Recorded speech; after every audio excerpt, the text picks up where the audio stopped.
morning, friends. As you all know that we are going to venture into the concepts and understanding of aircraft dynamic stability, and we need to know the purpose of this course. In the last lecture I have given you a brief indications, but let me be a little bit more focused, and when I write purpose for this course title, primary title, aircraft dynamic stability,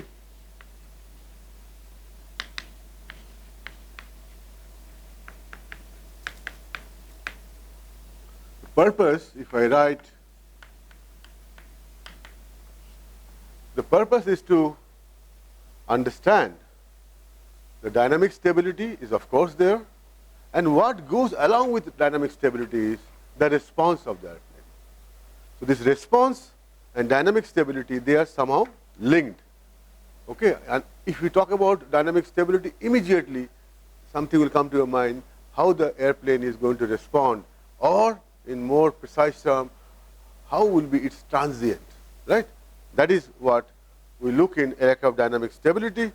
However, we would like to see its dynamic stability behavior or a response when the aircraft is disturbed from its equilibrium, which goes along with the definition of dynamic stability. Its response when it is disturbed from the equilibrium, but what type of disturbances? It's a small disturbances. So that should be kept in the mind. That is, I would like to study dynamic stability of the airplane in terms of small perturbations about steady state, about the equilibrium state. And you all know that cruise could be one of the steady state. It could be a steady climb, also could be a steady state, but mostly we'll be focusing around a cruise. So what is the understanding? We want to see the response of the airplane when the airplane is given a small perturbation about its equilibrium state. Okay. Now, so what is dynamic stability? If I try to now again revisit, dynamic stability, the tendency of the airplane to ensure that the disturbed amplitude, that is when the aircraft is suppose moving in a cruising at a steady state, and if I give a small disturbance, say in terms of angle of attack, and if this disturbance is withdrawn, I would like to see how the airplane is coming back to the equilibrium state, right? And this part will be addressed all throughout in our dynamic stability analysis. Okay.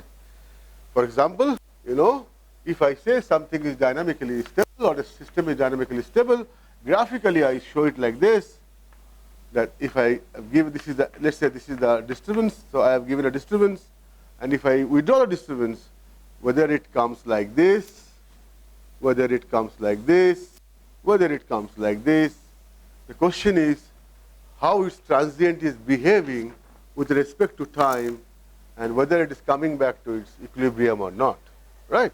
That is the area where we will be addressing under the umbrella of dynamic stability. If a system is dynamically unstable, then if I have given a disturbance, it may do like this, it may go like this, it may go like this, all are simply representing the system is dynamically unstable, because in finite time, the disturbed element or disturbed motion variable is not coming back to the equilibrium. Okay? There could be a case where, let's say this is the disturbed quantity, and this is time, and this man goes on oscillating like this. You could see that the amplitude is not increasing, but it is going on oscillating. So it is actually speaking dynamically, neutrally stable. Okay? Right? So these sort of cases we will be discussing, and this sort of understanding of the definition is required. And what is the response here? This, how this x is changing with time, that is the response. That is the transient for our case of analysis. Right?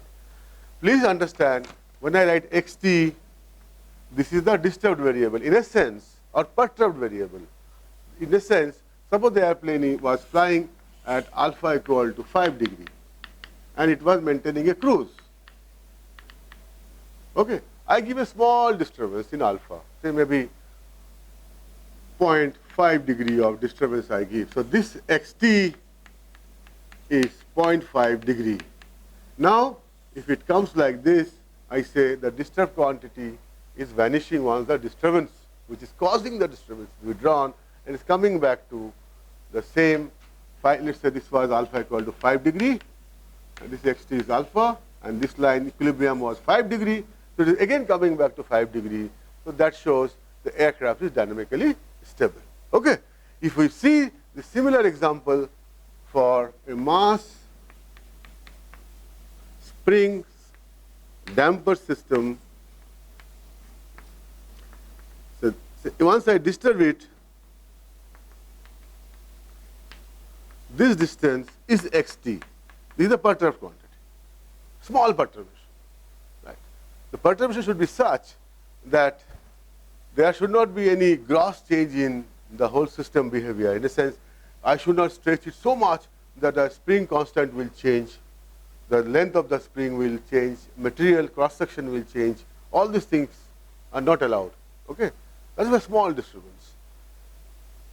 And as I release this, then it comes back. Again, you could see it comes back to the equilibrium, which is here. Then I say the perturbed quantity, or xt, has vanished. It has become 0. It has come back to the original equilibrium condition. So then you say this is dynamically stable. Okay? So you could see that when I am talking about dynamic stability for aircraft, suddenly I am forced to bring this mass spring damper system for discussion. Why this is so? Let us also try to understand. Before I go to that, let me write classical definition for response, and you should know this. Although we have discussed as a matter of understanding, let me write the classical definition. It is defined as the change with time. So I am putting it in block letters, with time of motion variable relative to some, again I am writing this, some steady state flight conditions. As a result of an externally or internally generated disturbances. Very important. For aircraft, we'll try to understand this term. This is clear. It is defined as the change with time, that is, we are talking about time history of motion variable. What are the motion variables? When an aircraft is moving like this, one of the motion variables is angle of attack, one of the motion variables is Q, pitch rate, could be speed, so many things, right? Motion relative to what? Relative to some steady state flight conditions. Let's say we have taken a cruise. At cruise, it is flying at an alpha or angle of attack of 2 degrees. And the disturbance has caused, say, additional 0.1 degrees. We are seeing how this 0.1 degree is changing with respect to the steady state, which is 2 degrees, right? So relative to steady state flight condition, why this has come? As a result of externally or internally generated disturbances. What is the externally generated disturbance for aircraft? I am moving like this, suddenly there is a huge cloud is coming, or huge density variation is there, right? There may be upward gust, turbulence. So they become external disturbances. Now what about internal disturbances? So I could always try to change from one equilibrium to another equilibrium by giving an elevator input. additional elevator input. Suppose I am moving at alpha equal to 3 degree and I have given delta is 2 degree. Now I have to go to alpha 5 degree, so I have to increase the elevator angle. So now from the steady state, another 2 degree I have given or 3 degree I have given. So that is a internally generated disturbances, right? In all the cases, it should have tendency to come back to the equilibrium once this is withdrawn. That's the important thing. Okay? So that is why I thought the response part I should write carefully so that you know what is happening. Now I come back to this statement whenever I am talking about dynamic stability of airplane, why I am bringing mass spring damper system. Okay? So let us first understand that. If I come to mass spring damper system,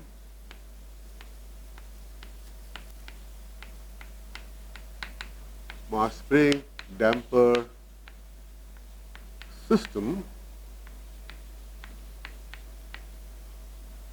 you know, typically the diagram, if it is, let me draw it like this. If this is mass M, and there is a K, and there is damper, this is K. You know, as I stretch it, this mass, so there will be a restoring force Kx. Kx, x is the disturbance, small perturbation from the equilibrium, right? So this will try to take it back to the equilibrium, right? So there is a restoring force proportional to, so I write restoring force proportional to displacement.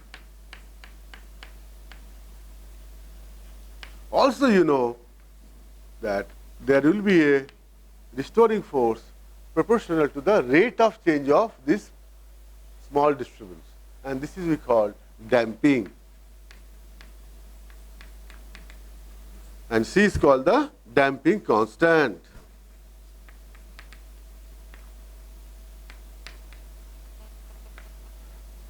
Please understand here, damping is basically is part of friction damping we are talking about. That means energy is lost because of friction in terms of heat, primarily in terms of heat, right?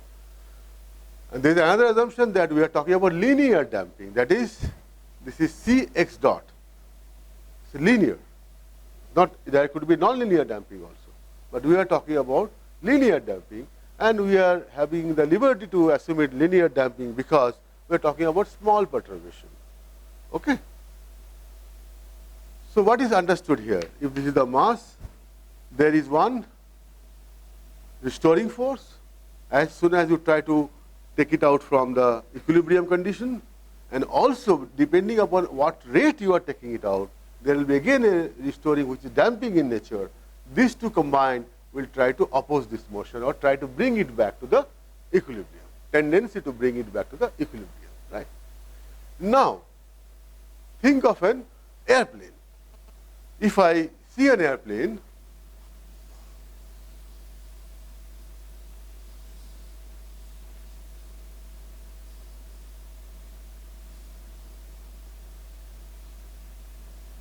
and I am sure you have done your second course on static stability. Remember Cm versus alpha. What was Cm? Cm is the pitching moment coefficient. So let me write it here, Cm as pitching moment coefficient, and which is defined as pitching moment non-dimensionalized by half rho v square h c bar. All these things you know. And what is the convention of pitching moment? That nose down is negative, nose up is positive. Clear? And to be more explicit, if I draw the plane like this, if this is the x-axis, and if this is the y-axis, and this is the z-axis, which are body fixed axis, pitching moment means motion about y-axis. Nose up is positive, nose down is negative. Now, coming back to the static stability for airplane, we realize that if there is a disturbance delta alpha, right, that is Let the airplane was moving at this equilibrium, and suddenly there is a delta alpha. Say 5 degree it was flying, suddenly there is 0.1 degree of disturbance. Then dynamic stability will tell that in finite time it should come back to 5 degree. Okay, once the disturbance is withdrawn. So if this is more than the 5 degree, it should generate a nose down moment, right? We all know that, and that is how we draw Cm versus alpha and the slope dCm by d alpha negative, right? If at equilibrium dCm by d alpha is negative, we say the body is statically stable. No doubt about it. You can again cross check here. If the airplane is flying at this stream, why this is stream? Why did you define this as stream? Stream means the Cm is 0. Airplane is going like this, no such motion, going, cruising like this. So pitching moment is 0, and of course for a cruise, thrust equal to drag, lift equal to weight, net force is also 0. So now suppose the airplane is flying like this, because of some disturbance, angle of attack has increased. So what this slope will tell you, it will immediately generate this negative pitching moment. So the airplane, if alpha has increased because of some reason, airplane will give a nose down moment. And that is the significance of dCm by d alpha less than 0. But what is the meaning? Meaning here is, please understand, when I write Cm as Cm naught plus Cm alpha into alpha, remember? That is dCm by d alpha into alpha. So if this is negative, this contribution is a restoring moment, like you have for a spring case k into x, the restoring. You see, alpha is the displacement, x was displacement. So the restoring force for a spring, a restoring moment for the airplane. So this is Cm alpha into alpha or kx into kx, they are analogous. They are like a spring action. That is why you will see that with Cm alpha, we try to relate the stiffness of the airplane or longitudinal stiffness of the airplane, because in a spring K, we always talk in terms of spring stiffness, right? So there is a similarity for a statically stable airplane because of Cm alpha into alpha. Now, what about damping? Let us see about damping now. These things we have discussed in my second course. You might have seen that, but I'm just revising it so that you feel comfortable. This is the tail, right? And let's say this is the CG. And let's say the airplane is going for a pitch up Q. As it goes for a pitch up like this tail goes down. So there is a relative air speed, which I can write Q LT by V, and LT is the distance between CG and the AC of the tail, right? QLT omega r, and it's moving forward, V. So this is the angle of attack introduced at the tail because of pitch rate. Now what this angle of attack will do, this will give a force in this direction, which will give a moment in this direction, and the moment here will be proportional to half rho V square SC bar CL alpha tail into Q LT by V, that is alpha, into LT. That is the moment will be generated by the airplane because of Q. Now you could see this is also restoring moment because the airplane was disturbed for a Q like this, but this tail will try to put it down. So it tries to restore it, and that restoring moment is proportional to the rate, not to the alpha, but to the rate, pitch rate. So this is also M damping, right? Earlier was M, Cm alpha into alpha was stiffness. So this is damping. This is analogous to Cx dot. X dot is nothing but, it is like Q. So I see that the dynamics of an airplane can easily be modeled in a restricted sense if I understand a mass spring damper system. Right? Is it clear? So that is why we always give example of mass spring damper system before we come to aircraft dynamic stability. As far as these derivatives are concerned, you already know and I'm sure when I talk about damping, you should recall there's some derivative called CMQ. Like for stiffness, we have CM alpha. CM alpha means dCm by d alpha, and CMQ means dCm by dQ C bar by 2V. Don't worry, we'll be again deriving these derivations so that you understand in complete.